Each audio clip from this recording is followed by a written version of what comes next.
Boa noite, venha participar com a gente aqui nesse momento.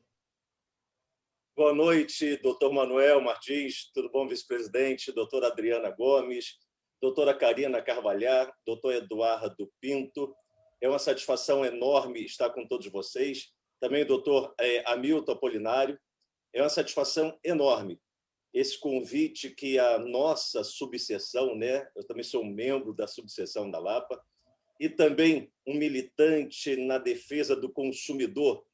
Só que a minha militância não se dá aí no fronte de batalha. A minha militância se dá aqui na criação das leis, na vigilância dioturna, para que não tentem alterar o espírito do Código de Defesa do Consumidor, em que pese esses 30 anos de vigência. E é um tema, é uma matéria apaixonante que todos nós, que defendemos os direitos do consumidor, não privilégios. Consumidor não tem privilégios, consumidor tem direitos. E é essa concepção que nós temos sempre trazido nos debates aqui no Congresso Nacional, na Câmara dos Deputados, propriamente dito, na Comissão de Defesa do Consumidor, durante esses 3 mandatos que, graças a Deus e ao povo, eu tenho podido exercer o meu trabalho com muito afinco e dedicação às causas consumeristas. E nós estamos aqui, doutores, como eu falei, sem a formalidade, se me permitir. Aqui quem está é Vinícius, né, também como cada um de vocês, para podermos falar um pouquinho da nossa experiência no Legislativo e falarmos também, se me permitirem, e alguns pontos que eu fiz uma pesquisa rápida de decisão, inclusive, não controversa, mas decisões que foram favoráveis ao escopo do Código de Defesa do Consumidor, tanto no STF quanto no STJ, que eu acho importante nós ressaltarmos, depois da pesquisa breve que nós fizemos, para que todos possam conhecer, logicamente, né, os amigos e amigas já têm esse conhecimento, mas aqueles que estão nos ouvindo, nos assistindo nesse momento, possam ter o seu direito assegurado com essas informações. Mais uma vez, obrigado pelo convite da nossa subseção Lapa. Nós é que agradecemos a sua disponibilidade de estar conosco nessa noite. Doutor Vinícius, é um prazer mais uma vez recebê-lo aqui, como a gente tem recebido muitos colegas aqui virtualmente. O doutor já esteve com a gente fisicamente lá na nossa subseção e é sempre um prazer enorme, presencialmente ou virtualmente, poder dividir esse conhecimento e trabalhar ombro a ombro aí junto com o doutor Vinícius. O trabalho parlamentar, principalmente na área legislativa, e muito enobrece o doutor Vinícius, porque a gente sabe que é uma pessoa que está ali há 5 dias, todos os dias aí trabalhando em prol da sociedade, em prol do consumidor, enfim, é um trabalho que, como ele falou, não está na linha de frente, mas eu acho que está mais à frente ainda do que a nossa linha, porque nós vamos trabalhar em cima daquilo que vem nas legislações e assim por diante. Eu vou passar a palavra para o doutor Eduardo Pinto Guedes, nosso presidente de comissão aqui hoje, para que ele conduza essa live e passe a palavra depois para o doutor Vinícius, que vai nos brindar aí com sua explanação aí por praticamente quase 45 minutos. Então, doutor Eduardo, fiquem à vontade. Eu e a doutora Adriana vamos ficar aqui assistindo e até daqui a pouquinho. Obrigado a todos. Doutor Vinícius, reitero, né, os agradecimentos da sua presença, né, de ter podido aí separar um tempo para poder passar as informações que são de suma importância para a sociedade, para todos os operadores do direito, né, e fico muito grato, né, pela sua presença. Então, cedo a palavra para o doutor, para que o doutor possa discorrer à vontade quanto ao tema, né? E estou ansioso para poder aprender um pouco mais com o doutor. Obrigado, doutor Eduardo, presidente da nossa Comissão de Defesa do Consumidor, da nossa subseção Lapa. Olha, com grande satisfação mais uma vez. as pessoas não têm noção de como existem projetos na Câmara dos Deputados que visam fazer modificações no Código de Defesa do Consumidor, e muitas dessas modificações trarão ou trariam grande prejuízo ao consumidor. E nós que atuamos diretamente nesta comissão temos que ficar atentos a muitos detalhes. Vou dar um exemplo agora no final do ano, durante esse processo do ano de 2020, que nós fazemos as votações remotas. Então, apresentaram um requerimento de urgência, só para que todos possam entender. O requerimento de urgência é um requerimento que é votado no plenário, que tem o apoiamento dos líderes, e grande parte, para poder ser colocado em votação. E esse requerimento de urgência faz com que o projeto ele saia da comissão no estado que ele está, não importa quantas comissões ele tenha que passar, ou ainda falte passar, o requerimento de urgência faz com que, regimentalmente, ele vença todas essas comissões e vá direto para plenário, para uma deliberação.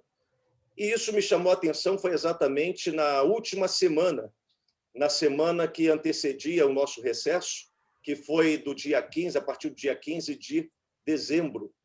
Esse projeto ele visava alterar substancialmente a questão da Lei 8.137, que trata especificamente sobre o crime na ordem tributária e relação de consumo, para que, nesses casos específicos, pudesse tirar desta lei ali a modalidade culposa para aqueles que cometem crime na relação de consumo, uma vez que o dolo, ele muitas vezes não tem como ser provado.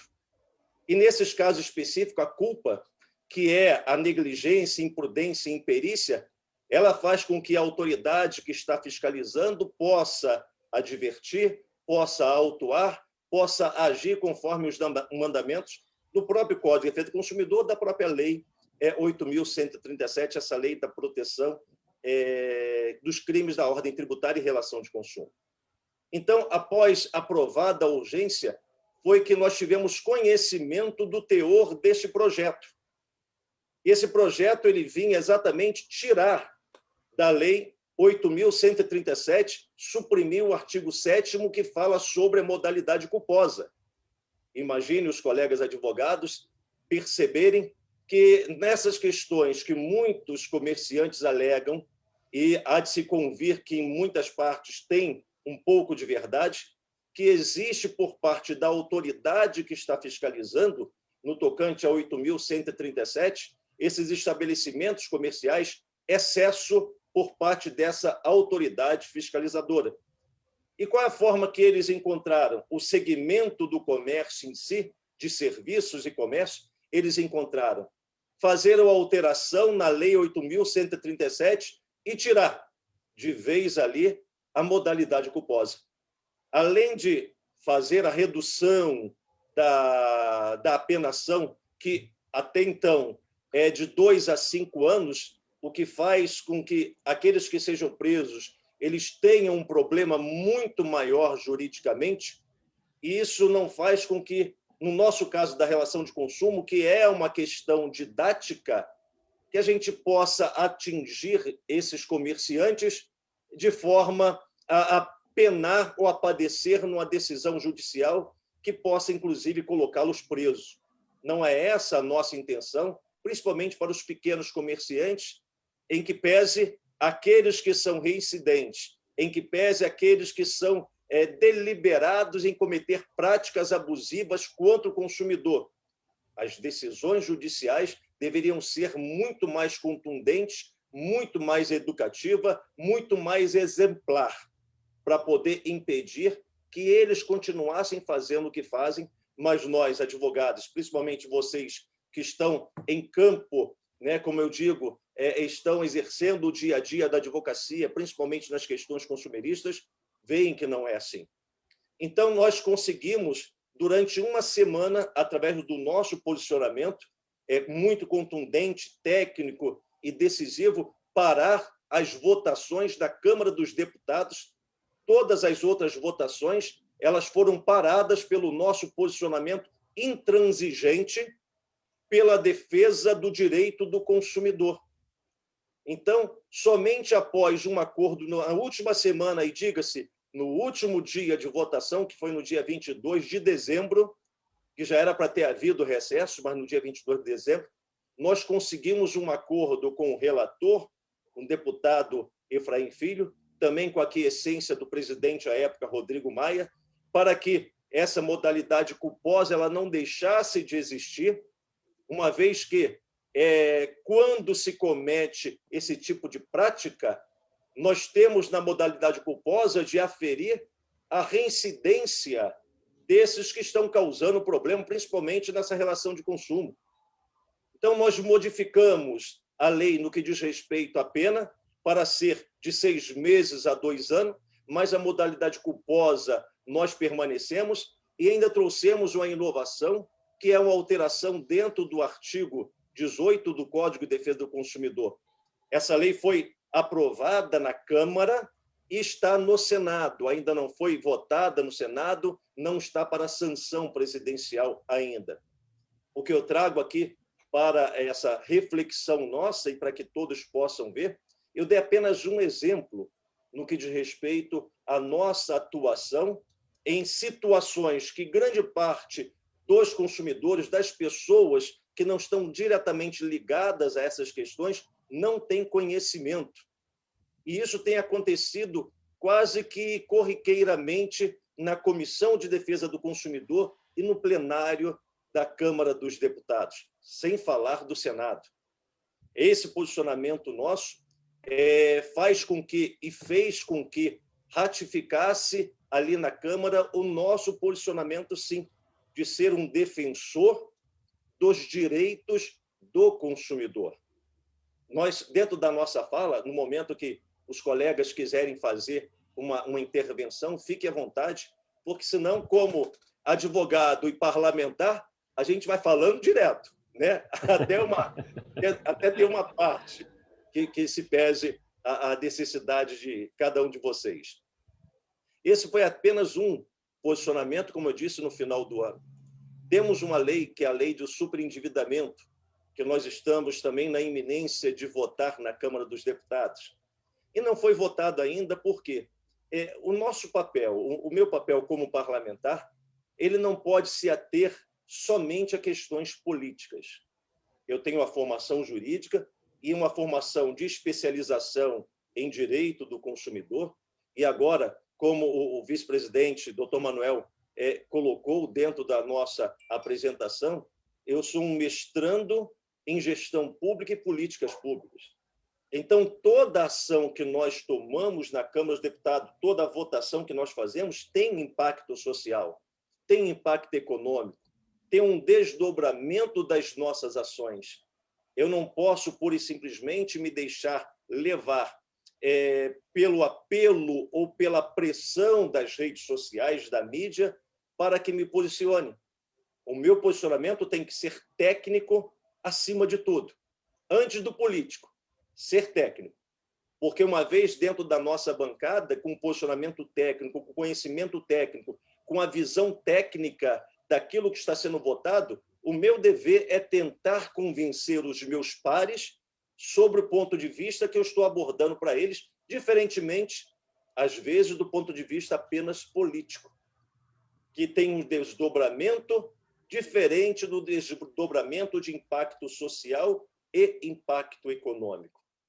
Dentro dessa questão, dessa lei do superendividamento, que é a Lei 3515 de 2015, eu apresentei um voto em separado no que diz respeito a algumas obrigações que o relator está colocando, que diz respeito a questões subjetivas do cliente, né? A pessoa vulnerável. Vamos falar também sobre vulnerabilidade. É muito importante essa questão de vulnerabilidade. A hipossuficiência é bem diferente. A pessoa está hipossuficiente hoje, mas amanhã pode não ser mais.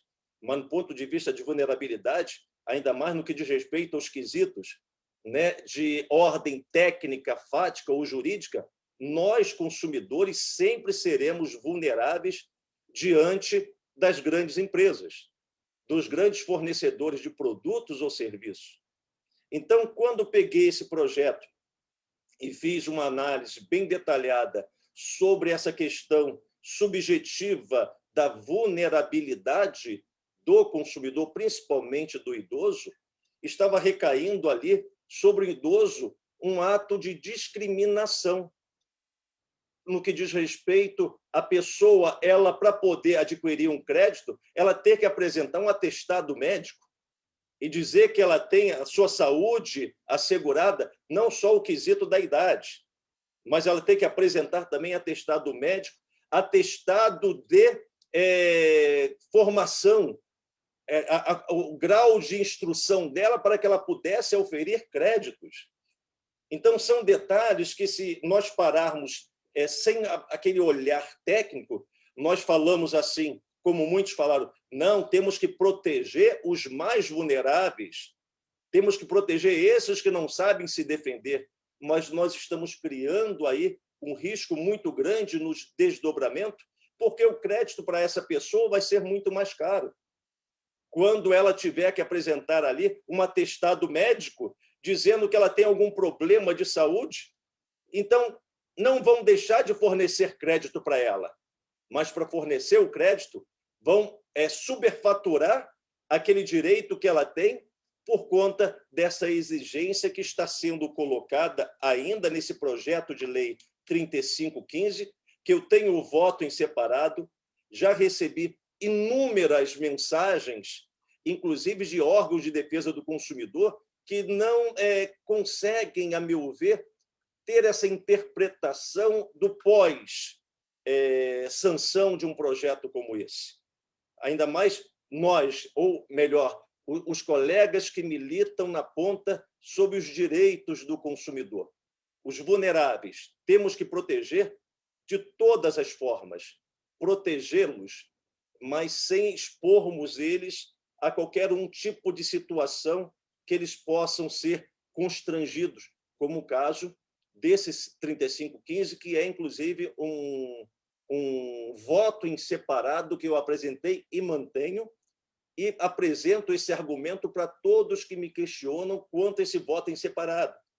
Estamos aguardando para que a comissão, já que voltou a se formar, inclusive o nosso colega, deputado Celso Russomano, ele foi eleito presidente da Comissão de Defesa do Consumidor no próprio dia 11 de março, dia que o Código de Defesa do Consumidor completou 30 anos de vigência. Então, nós tivemos aí o Celso, que é o do nosso Partido Republicanos, como presidente desta comissão, e certamente, nesta comissão, conseguiríamos colocar para votação os projetos e com um olhar, como eu disse, de direito do consumidor em relação a outro tipo de percepção que possa vir para essas comissões.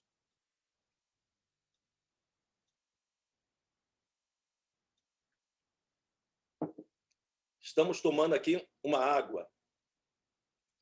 Agora, deixe-me falar, se me permitem, vale apenas esses 2 pontos desse posicionamento nosso em relação à Câmara, no que diz respeito à nossa atuação, para que os colegas possam ver, e todos que estão nos assistindo, que a nossa atuação na Câmara dos Deputados, não obstante eu ser membro neste ano da Comissão de Relações Exteriores e Defesa Nacional, da Comissão de Segurança Pública e Crime Organizado, da Comissão de Viação e Transporte, da Comissão de Defesa do Consumidor, que é uma comissão que nós não abrimos mão. Estive na Comissão de Desenvolvimento Econômico até o ano passado, mas nesse ano, porque eu estou como primeiro vice-líder do partido, não consigo fazer muito mais coisa, porque as coisas, às vezes, elas se avolumam no mesmo horário, e temos que procurar fazer sempre da melhor maneira possível. Tratando a questão agora do Código de Defesa do Consumidor, falando um pouco, como nós dissemos no início, sobre algumas decisões que, a meu ver, é uma pesquisa que fiz, tanto do STF quanto do STJ, que vem ao encontro da percepção e do conceito de proteção ao consumidor. Nós sabemos ali que o Código de Defesa do Consumidor, como eu disse, e todos sabem, que no dia 11 de março completou 30 anos de vigência. Essa lei ela vem de um mandamento constitucional, tanto no artigo 5º, inciso 32, quanto no artigo 170, e também no ADCT, no artigo 48. O tempo passa, mas o nosso código ele continua sendo, não obstante a luta que travamos durante todos esses anos na Câmara dos Deputados, esse código continua sendo o mais atual e uma das melhores legislações consumeristas, não somente aqui no Brasil, mas no mundo. O nosso Código de Defesa do Consumidor, como uma regra geral, uma regra principiológica, ela continua sendo a melhor e uma referência a nível mundial no que diz respeito à lei consumerista, e isso é inegável. Graças, logicamente, aí vou falar apenas alguns nomes que nós temos, nós operadores de direito, como referência, a professora Ada Pellegrini, o professor Antônio Herman Benjamin, o Geraldo Filomeno, né? Professor José Geraldo Filomeno, dentre outros, que trabalharam na confecção deste código, e ele está aí, hoje vigindo, fazendo o que nós vemos acontecer e criando esta relação de consumo ser muito mais equilibrada do que era. Antes de entrar nessa questão, tem um ponto que eu costumo falar sempre. Já falei com vários ministros da Justiça, já falei, inclusive, com o próprio presidente da República, tanto o presidente Temer quanto o presidente Jair Bolsonaro, no que diz respeito àquele decreto da ex-presidente Dilma, do dia 15 de março de 2013, aquele decreto que fala sobre linhas brancas, né? O decreto que altera o artigo 18 do Código de Defesa do Consumidor e dando ao consumidor o direito, teoricamente, dentro daquele decreto, se não me falha a memória, de que o consumidor da linha branca ele teria o direito de trocar imediatamente o seu produto se esse produto apresentasse defeito. Como exemplo, uma família que tem lá uma geladeira na sua casa, uma família de menor potencial econômico ou vulnerável economicamente, essa família ela teria o direito de trocar esse produto imediatamente no local que ele comprou, né? Dando apenas aqui um exemplo. Mas desde 2013 esse decreto está sendo analisado pela Casa Civil e vários ministérios, inclusive da economia, no que diz respeito à sua deliberação, para que possam regulamentar esse decreto. E pelo que eu percebo, tanto as empresas de linha branca, essas empresas que fornecem produto e serviço, eles não têm o mínimo interesse de que esse decreto ele possa ser regulamentado. Então, nós continuamos tendo, os senhores e senhoras continuam vendo que as pessoas que muitas vezes têm um aparelho celular, que esse aparelho serve para o seu trabalho. Não estou falando uma pessoa que tem uma condição financeira abastada, mas estou falando aquela pessoa, aquele trabalhador que depende desse celular para trabalhar. Ele comprou um celular com grande dificuldade e esse celular deu um problema. Ele tem que colocar ali para poder consertar, tem que esperar o prazo de 30 dias para ter a manifestação. E se nesses 30 dias ele não tiver resposta, perdeu dinheiro? Como, por sua vez, hoje nós temos esses profissionais que trabalham como Uber, que é regulamentado. Eles adquirem um carro e o carro dá um problema. E, dependendo do tipo de problema, tem que mandar substituir ou mandar para uma revisão que demora 10, 15, 20 dias. Como é que essa pessoa ela vai subsistir ou a sua família em relação a essas coisas? Então, são pontos que nós temos tratado sempre que possível na esfera do executivo para que possamos, junto com o legislativo, que é o meu caso, deliberar e regulamentar esse decreto de 2013, do dia 15 de março, Dia Mundial do Consumidor. Eu me lembro bem, quando foi passado pela presidente Dilma, esse avanço. mas é um avanço que ficou parado, está parado, e, confesso, eu não sei quando que esse avanço, de fato, vai alcançar os nossos consumidores que têm um direito ali adquirido e não adquirido, garantido pela legislação. Abrindo aqui, voltando o nosso parênteses, que nós falamos a respeito das decisões, essas decisões proferidas pelo Supremo Tribunal Federal e pelo Tribunal de Justiça, acerca da Lei 8.078, eu coloquei aqui alguns deles. Dentro da súmula 608 do STJ, que diz lá, aplica-se o Código de Defesa do Consumidor os contratos de plano de saúde, salvo os administrados por entidades de autogestão, que as pessoas, muitas vezes, elas podem não saber, mas tem garantido, por intermédio de uma súmula, essa decisão do Supremo Tribunal de Justiça, que o Código de Defesa do Consumidor se aplica também aos planos de saúde. Outro ponto que nós vemos de tão grande importância, esses que eu elenquei, não obstante terem outros de grande importância, diz que o Código de Defesa do Consumidor, dentro da súmula 602, também do STJ, o Código de Defesa do Consumidor é aplicável aos empreendimentos habitacionais promovidos pela sociedade cooperativa. Então, é um ponto importante as pessoas que elas contraem ali os seus imóveis, né, adquirem seus imóveis por meio desses empreendimentos habitacionais, saberem que elas são amparadas pelo Código de Defesa do Consumidor, desde que se trate dessas sociedades cooperativas. Um outro ponto que nós vemos muito acontecer hoje, nos dias atuais, com relação ao Covid, é o que diz respeito aqui, eu cheguei até a anotar, que trata-se de um agravo interno, no agravo regimental agora de 2020, é o 14.14.776 de São Paulo. A operadora do plano de saúde, na condição de fornecedora de serviço, responde perante o consumidor pelos defeitos em sua prestação, seja quando os fornece por meio de hospital próprio e médico contratados ou por meio de médicos e hospitais credenciados. Essa responsabilidade é objetiva e solidária em relação ao consumidor. Então, é um ponto que os nossos amigos que estão nos assistindo eles devem observar em cima desse agravo interno do agravo regimental 14.14.776 de São Paulo. Tem aqui um outro que eu achei interessante, aqui.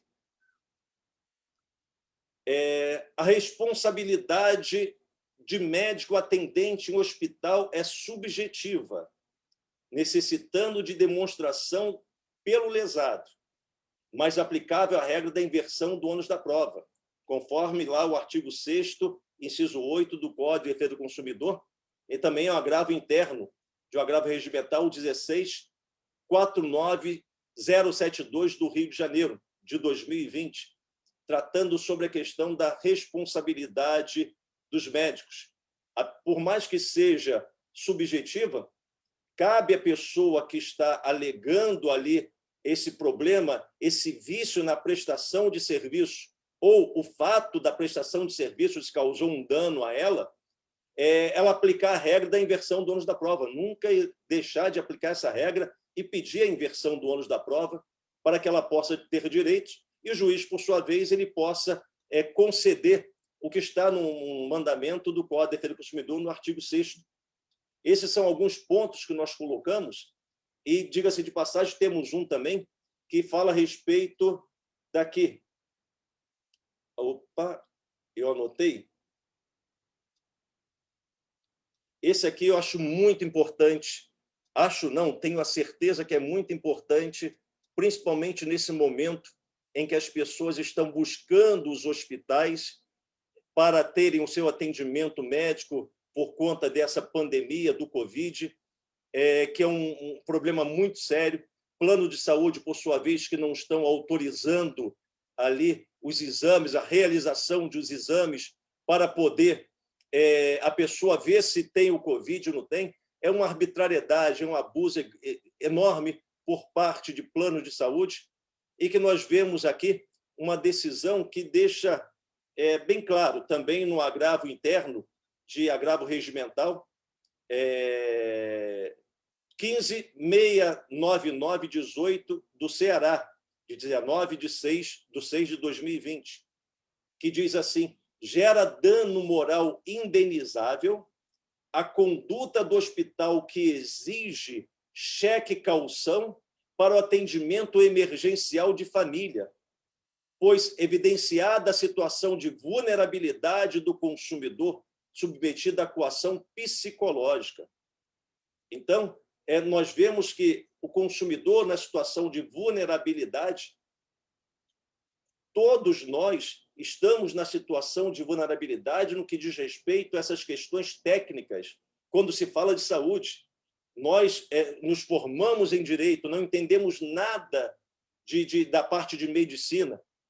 E quando a gente chega num atendimento médico, nós reputamos que aquele lugar é o lugar mais adequado, ainda mais agora, que nós atuamos, nós sentimos uma dor de cabeça e a garganta arranhando, vem logo no nosso subconsciente, que é a Covid. Se você sente uma dor nas costas, sente uma febre, você vê e pensa que é logo Covid. E você quer correr logo para um hospital e chega no hospital, muitas vezes se depara com essa insensibilidade e eles exigirem da pessoa vulnerável, principalmente aquela que tem a vulnerabilidade jurídica, porque não conhece os seus direitos, de exigir que essa pessoa faça um cheque-caução para poder ela ser atendida. Isso tem que ser combatido, tanto nós que estamos militando diretamente, os advogados que militam diretamente, como nós, que estamos fazendo a nossa parte de dar a informação por meio desta transmissão que é, a meu ver, sensacional e é uma forma de nós contribuirmos para o desenvolvimento da consciência consumerista responsável. Direito não é privilégio.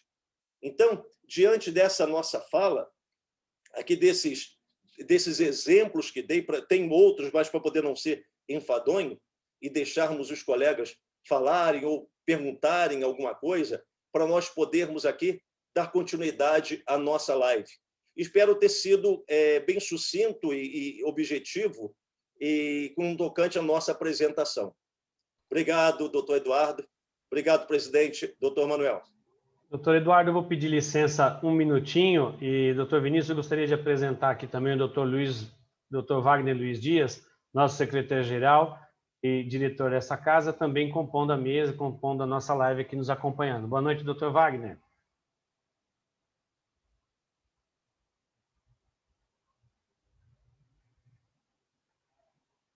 Doutor Wagner está com o microfone fechado, isso. Agora foi. Boa noite a todos.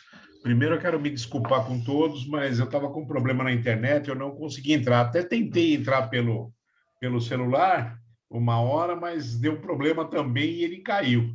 Então, eu quero cumprimentar meu vice-presidente, doutor Manuel Martins, a secretária adjunta, doutora Adriana Carla Gomes, o doutor Eduardo, presidente da Comissão de Direito do Consumidor, a doutora Karina Carvalhar, também da comissão, e parabenizar, né, a comissão pela escolha do doutor Vinícius. Eu já acompanho há algum tempo, né, e sei da capacidade e do conhecimento que ele tem com relação ao Código de Defesa do Consumidor. Então, a comissão está de parabéns pela escolha, né, do doutor Vinícius. Eu conheço de algum tempo já e acompanho. Então, quero parabenizar a comissão por essa escolha.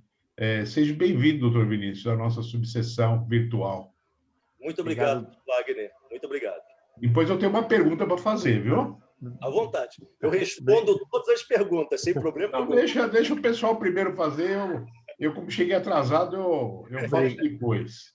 Obrigado, doutor Wagner. Doutor Vinícius, por favor, pode dar continuidade? Obrigado. Desculpa o parênteses aí.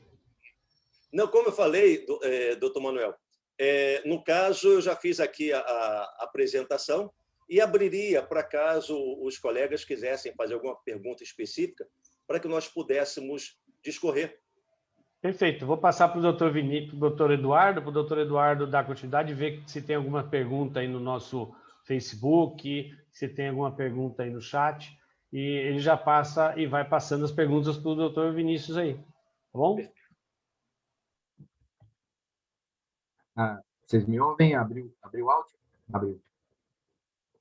Agradecer ao doutor Vinícius pelo que foi explanado. Foi maravilhoso, né? Ter todo esse conhecimento.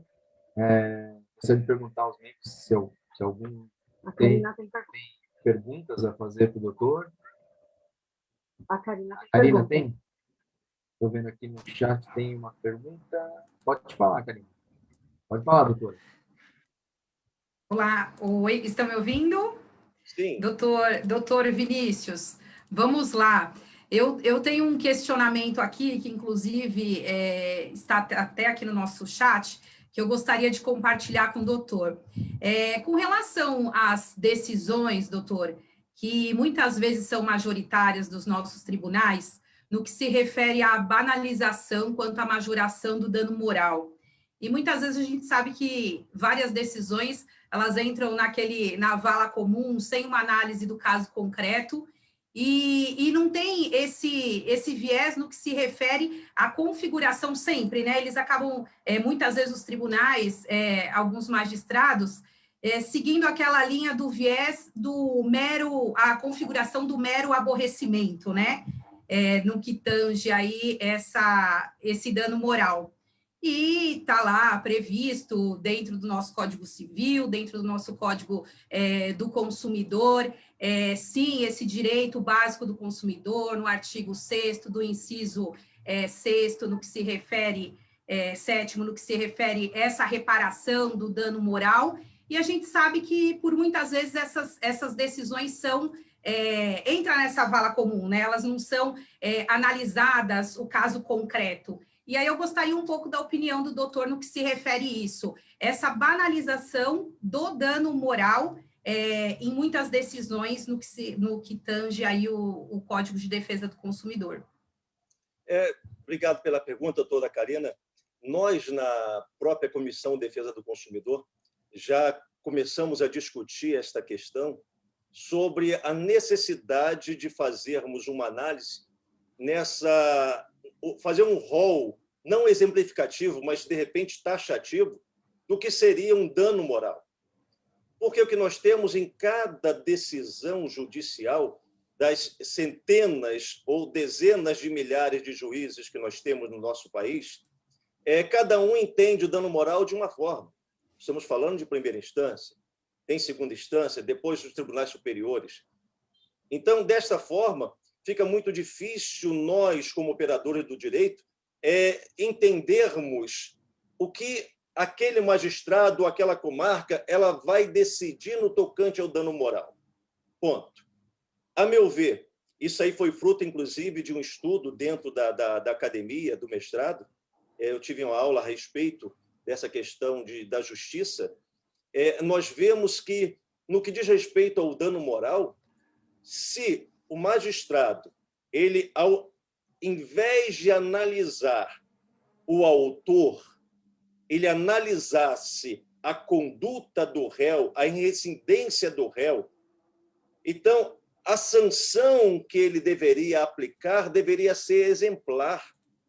Ainda que ele não quisesse dar um dano moral à altura do que o autor pediu, mas que criasse, inclusive, isso é fruto de uma outra discussão nossa no parlamento, de dar ao magistrado a possibilidade dele dar um quanto mínimo para não haver aquele enriquecimento sem causa por parte do autor, mas, uma vez sendo reincidente, né, aquele que está sendo acusado, o litigante que está sendo acusado ali, sempre, ele ser apenado de uma forma exemplar, de forma que ele sentisse no bolso, para que ele não rescindisse mais naquela conduta.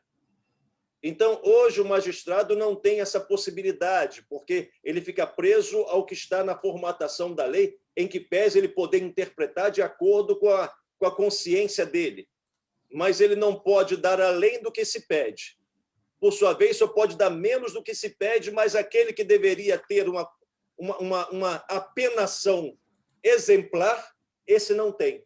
Então, nós estamos vendo no meio jurídico, inclusive minha assessoria está acompanhando essa nossa transmissão para reforçar a nossa lembrança no que diz respeito a esse trabalho, de permitir para uma mudança legislativa que, nesses casos em que o acusado, aquele que está sendo réu, ele sendo reincidente, tendo a sua conduta repetitiva, reiterada naquele mesmo tipo de prática, permita ao juiz que possa dar a ele uma apenação maior e essa apenação não ir para o autor receber a demanda, né,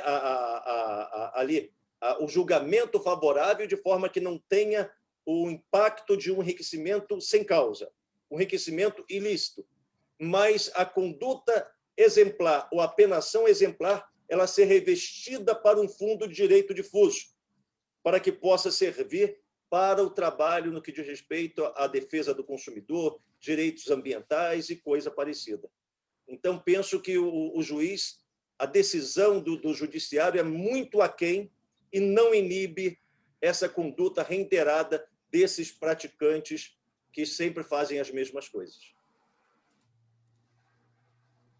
Sim, com certeza. Infelizmente, essas decisões que entram aí na vala comum, né, do mero aborrecimento, muitas a gente percebe que é aquela, não é uma análise do caso concreto, né?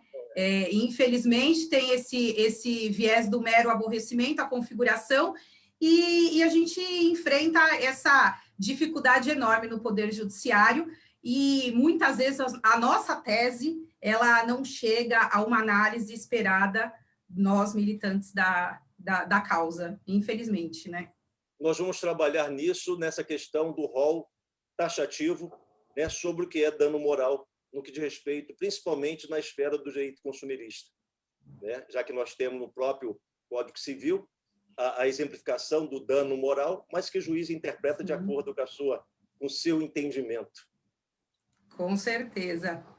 Doutor, tem uma outra pergunta aqui no nosso chat. Eu posso seguir, doutor Eduardo, com a pergunta? Sim, pode seguir, doutor. Pode falar. Pergunta do doutor Aparecido Oliveira.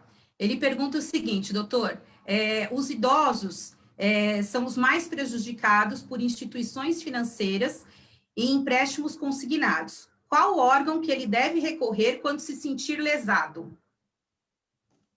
Olha, essa questão da relação de consumo com instituições financeiras, o próprio lesado, a pessoa que se sente lesada, o idoso que se sente lesado, ela tem os órgãos de proteção e defesa do consumidor, né? Os PROCONs, para poder apresentar a sua demanda. Então, esse é o caminho ideal para, principalmente, tentar resolver a questão de forma administrativa sem ter que levar para o judiciário. A nossa demanda judicial é muito grande. Se as pessoas pudessem se aperceber e elas tentarem resolver as suas demandas dentro do escopo administrativo, seria mais célere, seria menos custoso aos cofres públicos e certamente atenderia ali dentro de um equilíbrio das partes, o autor e também o réu dessa relação. Então, oriento aí o amigo a buscar os órgãos de proteção e defesa do consumidor, como no caso os PROCONs. Perfeito, perfeito. Essas duas perguntas, uma era particularmente minha, outra do nosso colega Aparecido. Eu passo a palavra para o doutor Wagner, que tem uma pergunta também. Doutor, por favor, fique à vontade. Abre o microfone, doutor Wagner. Está sem áudio, doutor. Na verdade, eu tinha duas perguntas. Uma era referente ao empréstimo consignado, né, que é a não apresentação por parte das instituições financeiras, principalmente quando a pessoa que pegou o consignado atrasa, eles não apresentam a forma de cálculo para chegar no valor devido. Isso é fato. A gente já pediu várias vezes, inclusive no judiciário, para que seja apresentado a planilha, para que nós possamos conferir o valor que está sendo cobrado, porque uma dívida, uma pessoa idosa pega um valor de R$1.000, se ela se tornar inadimplente, eles fazem um segundo empréstimo para cobrir aquele. Sim. Primeiro. E aí vai tornando uma bola de neve. De repente, eles apresentam um valor de R$10.000, sendo que a pessoa que pegou o empréstimo consignado pegou R$1.000. Então, a gente não tem nem como conferir aquele valor se o valor está sendo cobrado corretamente. Esse daí é o que complemento da pergunta anterior. E eu tenho uma pergunta aqui, que também, que nem a doutora Karina, também é particular. Me permita, doutor Wagner, só para poder fazer um contraponto nessa sua fala, se me permitirem os colegas, né, o presidente Eduardo, doutor Eduardo, ele pode nos enviar até para nós vermos em Brasília, que eu faço um ofício ao Banco Central, para que o Banco Central, como órgão regulador, não a FEBRABAN, mas o Banco Central, ele possa fazer se cumprir o que diz no Código de Defesa do Consumidor sobre o direito básico do consumidor, que é o direito à informação. Ela tem que ser clara, né? Tem que ser ostensiva. Então, se na esfera judicial, né, não atenderam, então vamos ver. Aí entra aquele detalhe que falamos com a doutora Karina.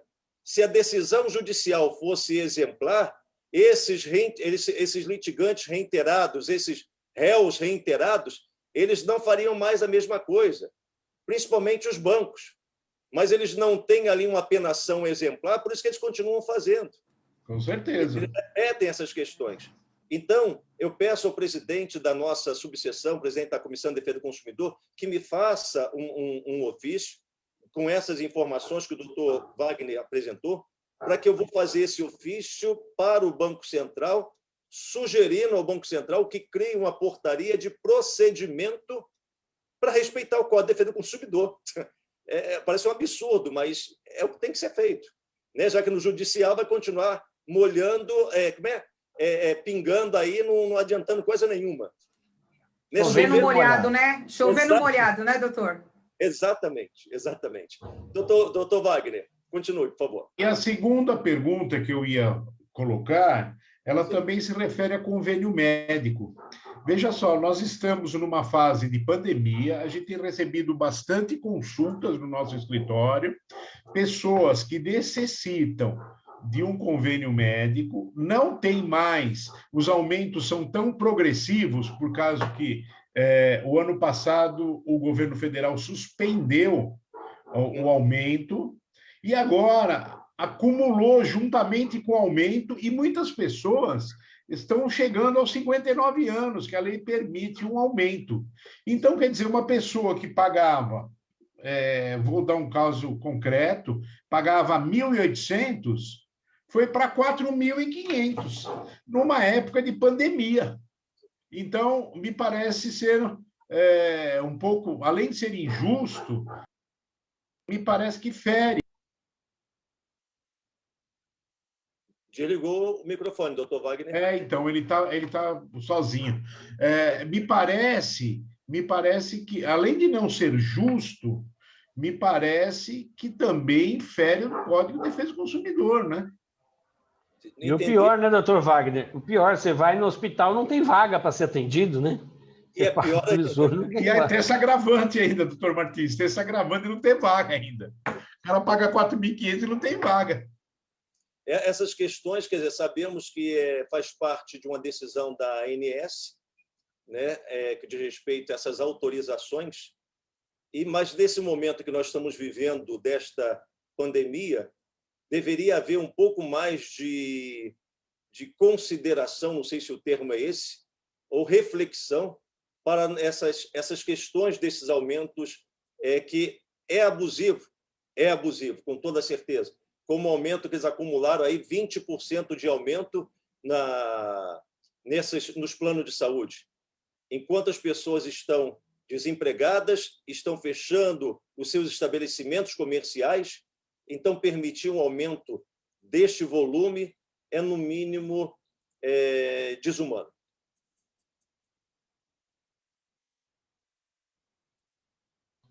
Doutor Muito Eduardo. obrigado, doutor Vinícius.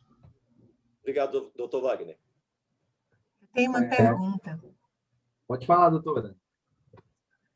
Doutor Vinícius, Sim. nós observamos em 2020 uma mudança, né, nas relações de consumo. Essas restrições ao consumo em lojas físicas levaram o consumidor ao formato híbrido ou ao formato virtual. Sim.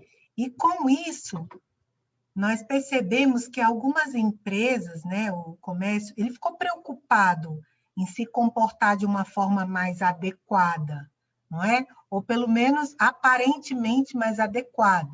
Nós sabemos, como bem colocou a doutora Karina, que isso não é uma realidade.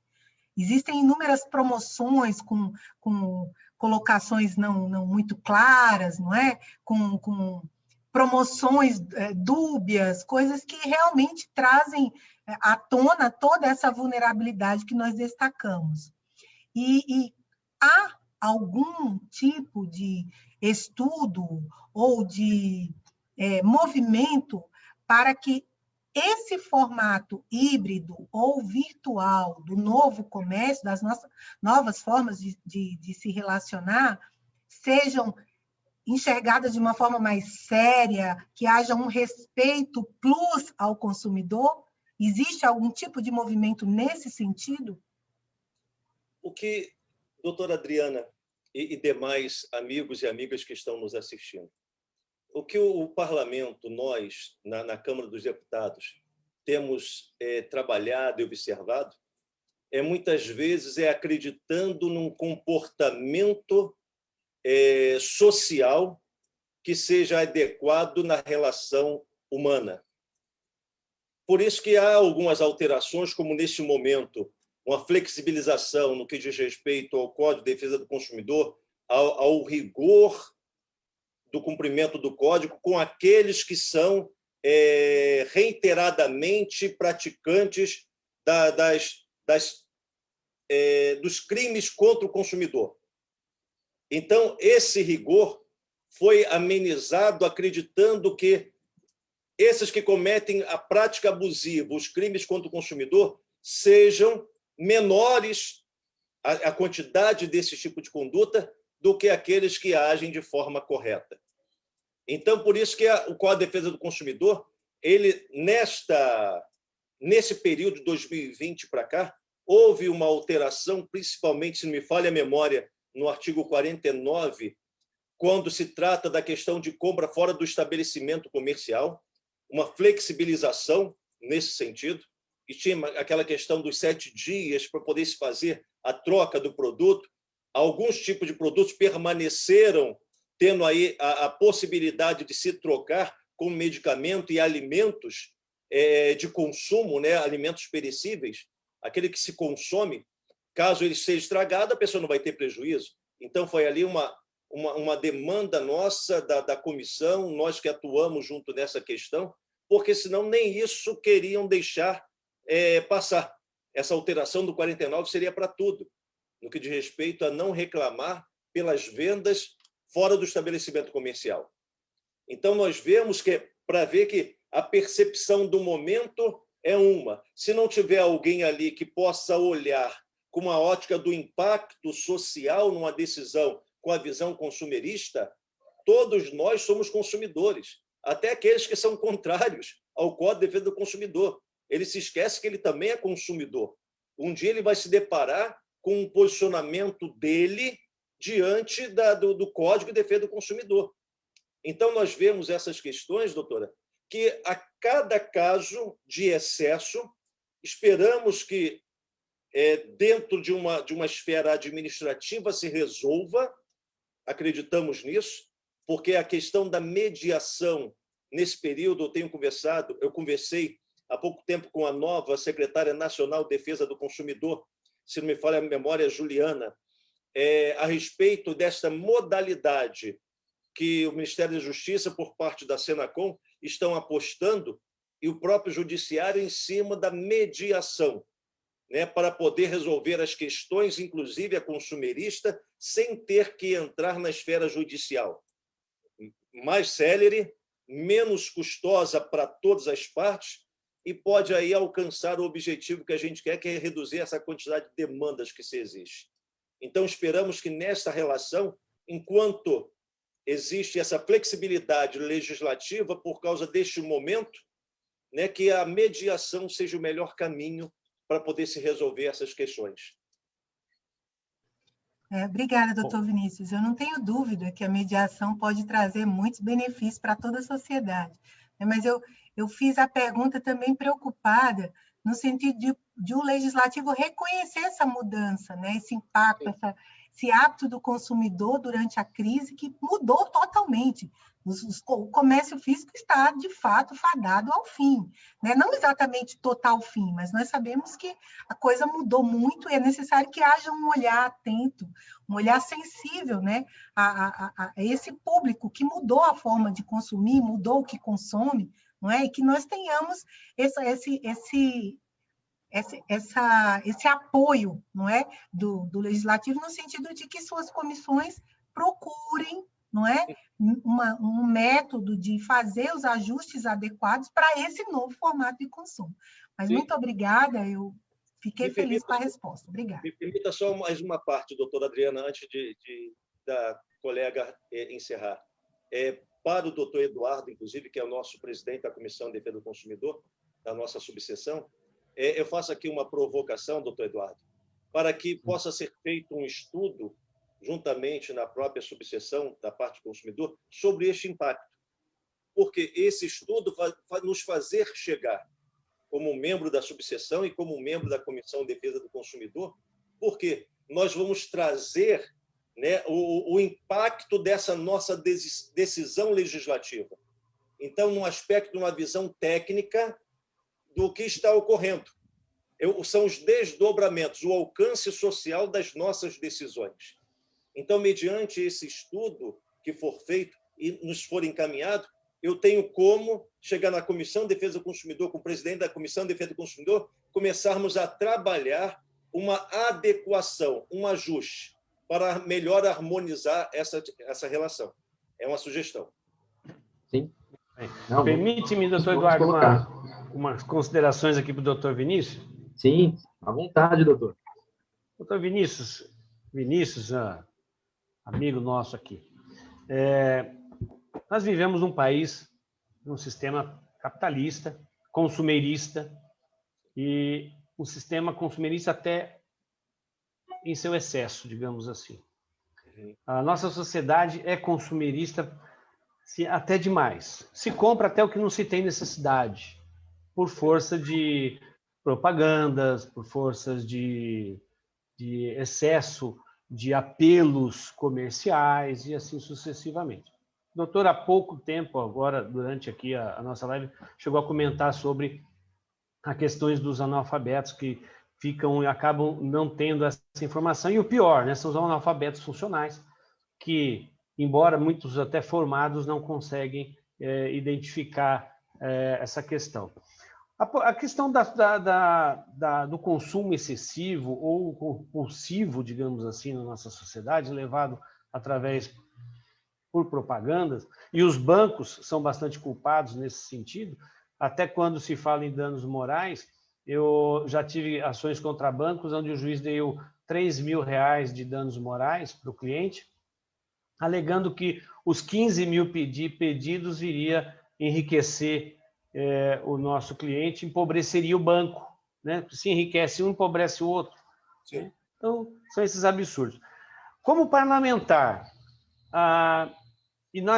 eu faço essa pergunta porque nós conseguimos baixar o consumo de cigarros no Brasil e de bebidas alcoólicas e principalmente cigarro e bebidas alcoólicas, por uma contrapropaganda feita desse tipo de consumo, desse tipo de produto. Doutor Vinícius, como parlamentar, o doutor não pensa que já chegou a hora, e até porque esse consumo excessivo já virou uma compulsividade, uma doença na sociedade, de chegar uma hora de fazer contrapropagandas a esse consumo excessivo, informando a sociedade para que façam um consumo mais necessário, um consumo mais moderado das coisas, para que as pessoas não entrem, a sociedade não entre nessa dívida, muitas vezes impagáveis, de consumos feitos por força de uma propaganda? Olha, doutor Manuel, fazendo aqui uma análise legislativa, o que a gente observa é no aspecto do impacto que uma medida desta pode causar. Esse impacto, muitas vezes, ele suplanta, ele supera o benefício que ele vai trazer. O benefício para poder mudar essa consciência consumerista, essa consciência da compulsividade, né? A palavra é meio complicada, mas é como a pessoa ter esse toque por consumo. É um benefício ter uma medida como essa. Mas o impacto disso no ponto de vista econômico. Volto a dizer, eu sou da Comissão de Defesa do Consumidor, nós somos militantes da defesa e proteção do consumidor. Mas no aspecto legislativo, nós temos ali aqueles que trabalham dioturnamente pelo desenvolvimento econômico. E há uns que querem desenvolvimento econômico em detrimento da defesa do consumidor, em detrimento da proteção do consumidor. Essa é a nossa grande luta. Então, nós temos ali um exemplo hoje, sem entrar no viés político, todos os membros do Partido Novo, eles são voltados para a parte de desenvolvimento econômico acima de qualquer coisa. Então, nós temos que ter uma análise lá dentro, né, que possa trazer para eles a reflexão sobre o impacto que isso pode causar, não só no aspecto econômico, mas social. Então, nós vemos uma medida como essa, que o colega ele apresenta. Na Câmara dos Deputados, eu não vejo uma possibilidade hoje de prosperar. Eu estou dando aqui a percepção de um colega que está dentro do parlamento. Podemos trazer para uma discussão? Sim. Uma discussão onde, a começar pela Comissão de Defesa do Consumidor, a começar pela Comissão de Educação, começarmos a fazer um projeto embrionário para podermos trazer essa consciência numa audiência pública. Então, é um aspecto que temos que modificar um conceito que já está instalado, que é esse desenvolvimento econômico a qualquer custo. Nós não podemos permitir isso. Por isso que fazemos contrapontos. Então, penso que devamos começar, sim, por audiências públicas, trazendo especialistas na área para a Câmara dos Deputados, para a Comissão de Defesa do Consumidor, para a Comissão de Desenvolvimento Econômico, e começarmos a criar corpo com esta percepção, que eu concordo plenamente no aspecto técnico, no aspecto jurídico, mas eu estou trazendo aqui as dificuldades no aspecto político, que é a casa que eu vivo já durante esse tempo todo. Entendi. Concordo que essa dificuldade, porque há os interesses de crescimento da economia que precisa ser feito. Mas, como bem colocado o doutor, o crescimento econômico não pode ser feito a qualquer custo. Lembramos que, por muitos anos, por muitas décadas, o consumo do cigarro se teve aí abertamente, porque o volume de imposto que gerava era muito grande. Até se descobrir que se gastava mais com a saúde da população do que se arrecadava com cigarro. Então, eu penso que nós vamos chegar num momento dentro dessa sociedade consumerista que nós vamos ter cada dia mais, e já estamos vendo isso, cada dia mais pessoas endividadas, sem condições, muitas vezes. Eu vejo a gente vê essas campanhas de tirar o nome do Serasa, isso cada vez mais aumentando, e que a gente percebe que cada vez mais as pessoas estão se endividando desnecessariamente, digamos assim. Mas verdade. Parabéns pela postura do Dr. Vinícius como parlamentar, também penso da mesma forma, não pode haver crescimento a qualquer custo, a gente tem que analisar isso de forma bem ponderada.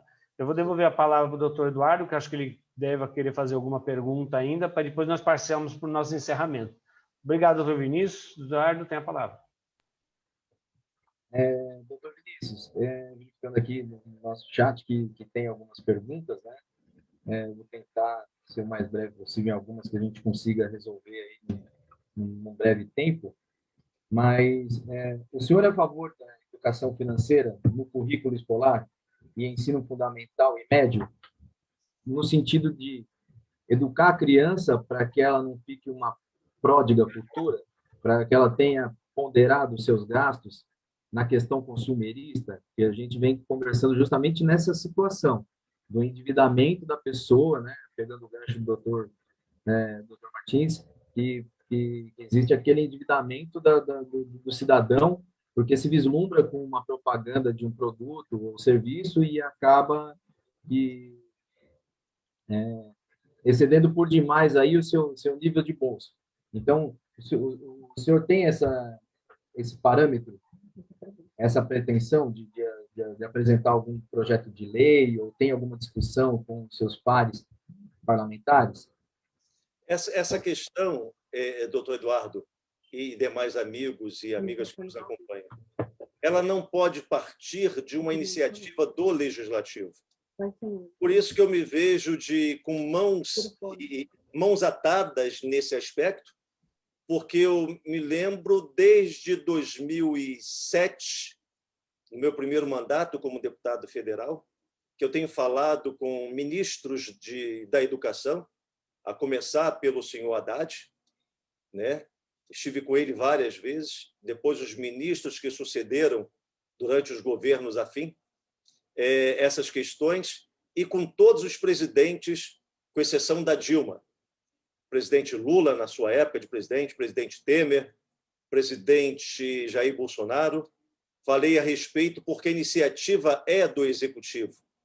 Criar a disciplina transversal e, diga-se de passagem, dentro do Ministério da Educação, para que possa criar, dentro da política nacional de educação básica, essa disciplina não é uma disciplina nova, é uma disciplina transversal dentro da matemática, como a educação financeira, como a educação para consumo.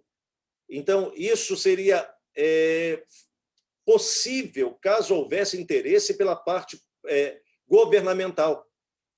Então, nós não conseguimos fazer isso no aspecto federal. Mas, dada a autonomia que os estados e os municípios têm no que diz respeito à sua parte de educação, poderia, sim, cada município fazer, seria muito mais demorado do que um conceito ou um mandamento federal, no que diz respeito a uma regra geral, se cada município fizer a sua parte. Mas os estados também podem fazer se tiverem essa consciência da importância que nós temos que ter cidadãos que tenham a consciência para o seu desenvolvimento econômico, para não serem superendividados, não se deixarem levar pelas propagandas que nós vemos, como foi bem colocado. A pessoa é compulsiva, ela não tem necessidade, mas vê um colorido na televisão, ela quer comprar aquilo por causa do colorido. Por isso que as vitrines nas lojas, elas têm aquele montão de luzes, aqueles brilhos todos, tudo tem um porquê, tem uma ciência por trás daquilo, nada é aleatório. Então, nós temos que preparar hoje o nosso povo, os nossos jovens para essas coisas, e não preparamos. E nós vamos continuar tendo pessoas, desculpe o peso da palavra que eu vou usar, adultos com a sua debilidade funcional ou emocional, para que ela possa estar sempre comprando o que ela não precisa. Eu tiro aqui um exemplo, o meu sobrinho, né, que ele mora no Rio de Janeiro, ele sempre quis ter o carro dele. O que ele fez? Ele trabalhava quando tinha menos de 18 anos, ele guardava o dinheiro dele, ele era pão duro toda a vida, porque ele guardava o dinheiro dele, não gastava com nada, porque ele tinha uma meta. Quando chegasse aos 18 anos, ele queria comprar o carrinho dele com o próprio dinheiro dele.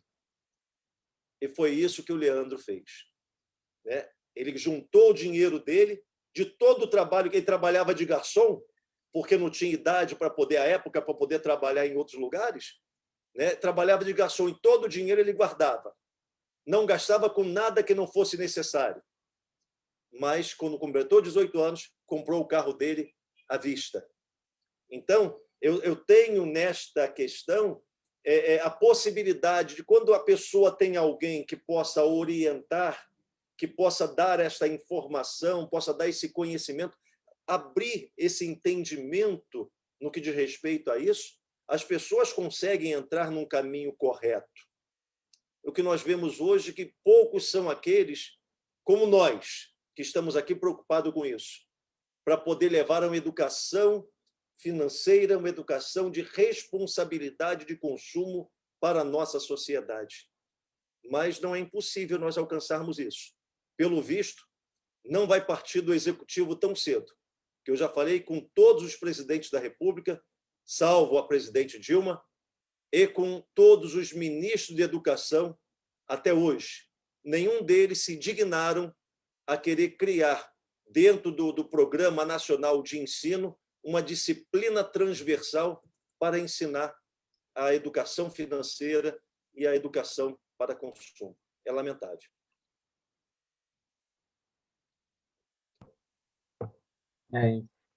A gente fica um pouco triste de ver que falta um pouco de iniciativa, né, de alguns setores, mas aquilo que está ao nosso alcance a gente procura fazer, né?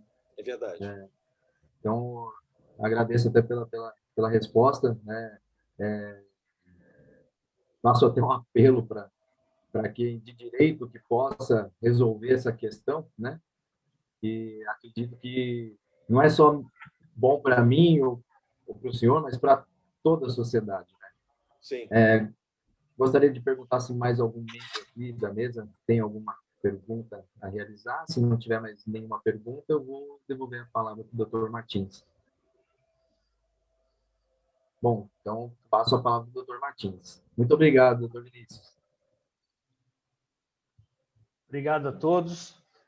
Eu vou caminhando aqui, já estamos com quase 1h30 da nossa live. O tema é tão bom, tão gostoso de se discutir, que o tempo passa, a gente não percebe. Verdade. E tanto assim, ladeado de pessoas assim, tão bem colocadas como os nossos colegas aqui hoje nessa live, aí o tempo passa mesmo e a gente não vê. Mas, caminhando aqui para os nossos finalmente, para o final da nossa live, eu gostaria de passar a palavra para a doutora Karina, para as suas considerações finais, e depois eu vou passando aos nossos outros membros da mesa aqui. Doutora Karina tem a palavra. Oi, estão me ouvindo? Que eu não... Sim, Olá. sim. Eu agradeço imensamente a oportunidade de ter participado dessa live, especialmente o Dr. Vinícius por ter aceitado o nosso convite de compartilhar a sua experiência, o seu conhecimento conosco, e esperamos o doutor numa nova live, como o doutor Eduardo já fez o convite, para compartilhar mais um pouquinho de toda a sua experiência e conhecimento conosco. Muito obrigada a todos, especialmente ao doutor Vinícius. Obrigado, doutora Karina. Obrigado, doutora Karina. Doutor Wagner. Bom, me ouvem bem agora? Sim. Bom, eu quero primeiro agradecer à Comissão, né, de Direito do Consumidor pela escolha do Dr. Vinícius, uma pessoa respeitada, uma pessoa que conhece muito bem o Código de Defesa do Consumidor e passou... Na verdade, ele não fez uma live, né? Ele deu uma palestra para nós, na verdade, pelo conhecimento que ele tem, né? Na verdade, ele fez isso. Eu quero agradecer ao doutor Fernando, ao doutor Eduardo, desculpa, pela presidente da comissão, também, né? Pela postura, pela condução dos trabalhos, e a doutora Karina também. Quero agradecer toda a minha diretoria, né? O doutor Luiz Rogério Barros, nosso presidente, o nosso vice-presidente, o doutor Manuel Martins Gonzalez, a doutora Elizabeth Toninato, que é a nossa tesoureira e não se encontra na sala por problemas pessoais, e a doutora Adriana Carla Gomes, que é a nossa secretária adjunta. E eu quero agradecer ao doutor Vinícius pelo brilhante trabalho e pela live que passou para a gente, né? E não posso deixar também de agradecer ao doutor Hamilton, né? Que está nos bastidores aí, dando essa oportunidade para nós ficarmos tranquilos, porque se dependesse de mim, não daria certo, com certeza. Então a gente tem que deixar para quem sabe, né? Então, é melhor que o doutor Hamilton conduza, e ele conduz muito bem. Então, muito obrigado, eu quero parabenizar todos pela brilhante live. Uma boa noite a todos. Obrigado. Obrigado, doutor Wagner. Passar a palavra ao doutor Eduardo. Me ouvem bem? Sim. Maravilha. Aqui, entre fechar e abrir o microfone, acaba atrapalhando um pouquinho o ar. Então, eu gostaria de agradecer a todos os membros que estão compondo essa mesa, né? O próprio Dr. Martins, que é vice-presidente da nossa OAB Subseção Lapa, Dr. Wagner, doutora Adriana, doutora Karina, doutor Hamilton, que está por detrás dos bastidores também, agradecê-lo pela gentileza de conduzir os trabalhos por detrás do palco, né? Que sem a ajuda dele ficaria impossível de ser realizado. E, especialmente, agradecer ao Dr. Vinícius pela gentileza de nos brindar com todo esse conhecimento e separar um pouquinho do tempo dele para dedicar todas essas informações que foram passadas para nós, né? Fico muito feliz e reitero um novo convite, né? Já conversamos no particular, então acredito que temos aí alguns dias aí para a gente discutir um tema novo e achar uma data aí que possa casar com uma situação plausível aí para o doutor falar conosco, né? E agradecer a todos que participaram, direto ou indiretamente aqui da live. Só tenho a agradecer e desejo uma boa noite a todos. Volta a palavra. Obrigado, doutor Eduardo. Bom, hoje nós estamos aqui, mês de março, mês das mulheres. Eu vou pedir para a doutora Adriana fazer o encerramento dessa live nessa noite. Por isso que ela pensou que eu ia esquecer dela, mas eu não ia. E eu vou deixar o encerramento da live de hoje a critérios da doutora Adriana, que muito nos representa aqui as mulheres na nossa subseção da LAPA. Doutor Vinícius, eu não vou passar a palavra para o senhor para suas considerações finais, vou deixar essa honraria para a doutora Adriana, mas eu quero desde já agradecer mais uma vez a sua disponibilidade de estar aqui conosco nessa noite, agradecer também ao doutor Hamilton pelo suporte dado aí pela Comissão de Cultura e Eventos, na pessoa dele e da doutora Érica, que também leve o nosso abraço à doutora Érica e parabéns a toda a comissão pelo trabalho feito. Agradecer a presença do doutor Wagner nesta noite, a doutora Karina também, e ao doutor Eduardo, e a minha querida doutora Adriana, a qual eu já passo a palavra para suas considerações finais e peço a ela também que passe a palavra para o doutor Vinícius para considerações finais dele e encerramento da nossa live. Obrigado a todos. Boa noite, doutora Adriana, tem a palavra. Boa noite, boa noite. Doutora Karina já fez as considerações finais? Já fez. Já Okay. fiz. Eu vou passar para o doutor Vinícius depois de agradecê-lo. E aí nós já encerramos. Eu quero dizer, doutor Vinícius, que nós ficamos muito felizes com a sua presença nessa noite aqui. Obrigado. E é muito claro que uma pessoa tão próxima de vulneráveis e conhecendo tão bem a necessidade dessas pessoas, consiga verbalizar de forma tão clara as suas necessidades. O senhor foi nos pontos importantes, né? Eu quero dizer que eu fiquei muito satisfeita, né? Realmente, algumas lives, elas cumprem o papel a que se destinam. E nessa noite eu fiquei satisfeita com o formato de informação que o senhor trouxe para nós. Obrigado. Eu quero agradecer ao doutor Eduardo, presidente da Comissão de Direito do Consumidor, que eu sou membro, com muito orgulho. É uma honra fazer parte, a doutora Karina, que é membro. Agradecer ao meu vice-presidente da subseção, doutor Manuel Martins, ao doutor Wagner Luiz Dias, meu chefe, secretário-geral da subseção, doutor Hamilton Apolinário pelo apoio, doutor Luiz Rogério, nosso presidente, deve estar nos acompanhando, a doutora Cristina Toninato. E eu também quero fazer menção a uma campanha. Nós estamos no mês da mulher e nós estamos com uma campanha da mulher advogada. Eu tomei o cuidado de colocar no chat, essa campanha se chama Fluxo do Bem. É uma campanha de arrecadação de absorventes femininos e sabonetes para mulheres em situação de vulnerabilidade. Nossa casa, nossa subseção está fechada, mas a nossa farmácia, por ter serviço ser um serviço essencial, está aberta. Então, aqueles que puderem, por favor, colaborem, ajudem. Pessoas em situação de vulnerabilidade precisam de pessoas que têm espírito de voluntariado, pessoas do bem. E nós somos essas pessoas. Então, nós acreditamos que os advogados, os colegas, os internautas todos que estão assistindo podem ajudar de alguma forma, e nós convidamos você para nos ajudar nessa campanha. Eu iniciei hoje a live fazendo uma homenagem ao professor Antônio Carlos Malheiros, meu professor, meu amigo, que faleceu nessa manhã.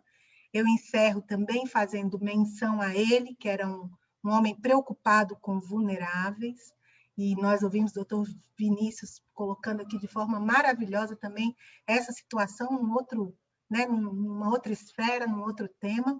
Então, quero também fazer essa lembrança, encerrando aqui, e passando a palavra para o doutor Vinícius, agradecendo mais uma vez e destacando aqui que as palavras dele encerrarão a live de hoje. Muito obrigada, doutor Vinícius, e passo a palavra para o colega, o doutor, para a Vossa Excelência, para o nobre parlamentar, para o nosso amigo, para o nosso inscrito. Muito obrigada, doutor Vinícius.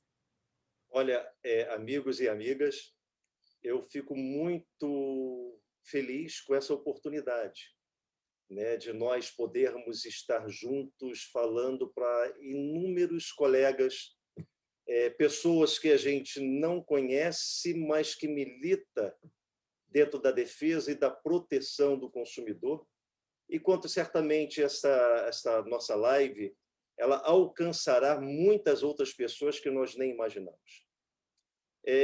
O nosso trabalho, de forma bem sucinta, no parlamento, ele é um pouco... como é que eu posso colocar? Ela traz para nós um ônus muito grande, muito grande.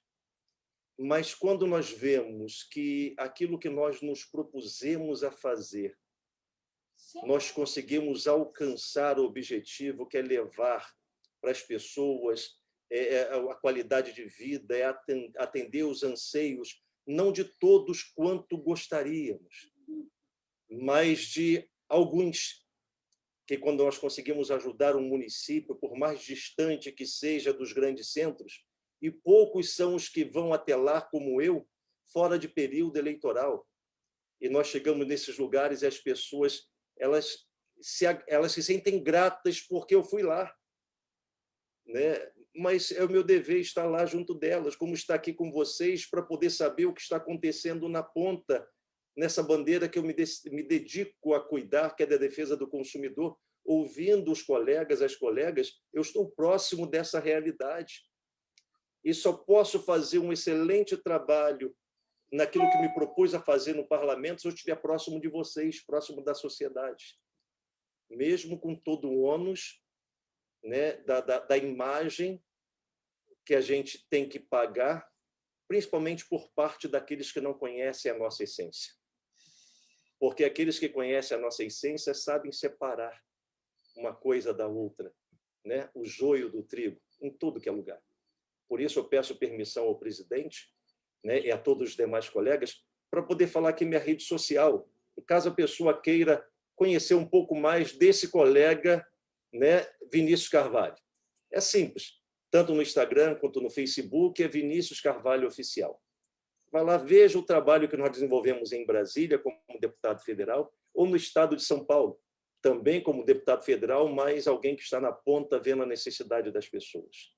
E, no mais, eu só tenho a agradecer aos colegas, porque vocês continuam fazendo aqui na ponta que o meu cargo como parlamentar não me permite fazer, que é advogar e cuidar do direito daqueles mais necessitados. Então, vocês merecem os aplausos. Boa noite a todos. Muito obrigado.